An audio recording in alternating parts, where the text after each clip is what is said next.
So, as a parent, I'm still working on this myself.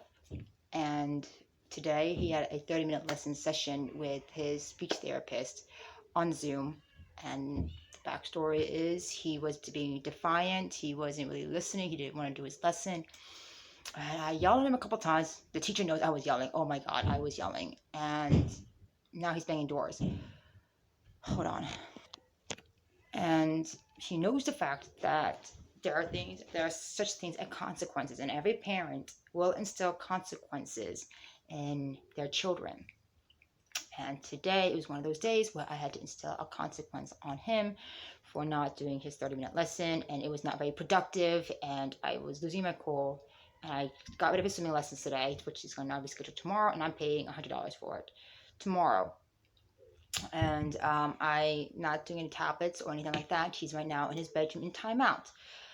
Uh, and this is, and I do lose my cool, and I do lose my patience with him a lot of times, especially when you have high energy and this kid is being defiant, doesn't want to listen to rules or regulations or anything like that. And I don't have parents who are on the same boat or the same page on the situation, because they have their own thing and their own way of going about it. And my mom's more of the enabler type, and she makes it very difficult. When I say no to something, she has to say yes. She has to do the opposite of what I say. And as a parent, that's not right. You can't defy and say yes to something when the parent says no.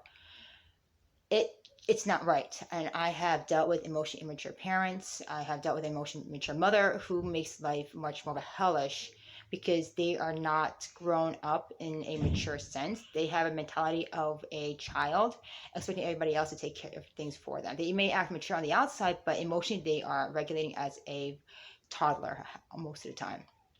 And this becomes very difficult if you really want to have any sort of real connection with that mother. This is why I don't have a relationship with my mother. Like, every time I tell her to do something and she does the opposite, this is why my son acts out the way he does. And I'm at work a lot of times. I don't know how to, like, I'm trying to manage everything. Can't get a babysitter right now because my mom doesn't want anybody in the house, or I can't take them to their house, or I won't be able to be coming back in. That's the ultimatum I get a lot of times.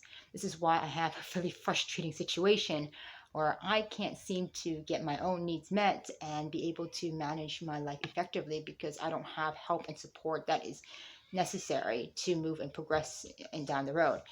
And I'm doing the best with what I've got, and it's not always easy. I never really got support in my childhood. I was always known as the scapegoat, which basically means that I was always the one causing the problem, and whatever I did wrong, it was always my fault. It's like whatever they did wrong, I got faults for it, even if it was not my own problem.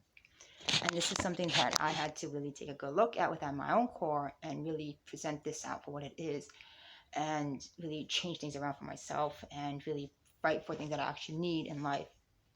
I mean, nothing is easy. No parenting situation is easy.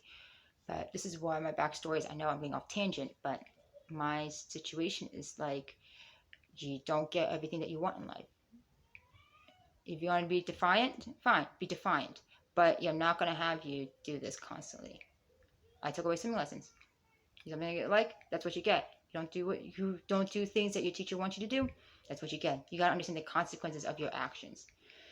So I'm still learning that too. I'm just exhausted. I really am. And I think parents can relate to this. I think a lot of parents can relate to that. He's still crying and having a tantrum because I will not let him do certain things.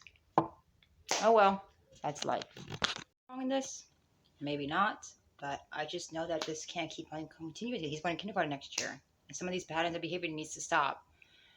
And I'm just trying to figure out how to find a behavioralist on this, because he wasn't that bad, but he's getting worse. And I just don't know how to get my parents on the same page on things.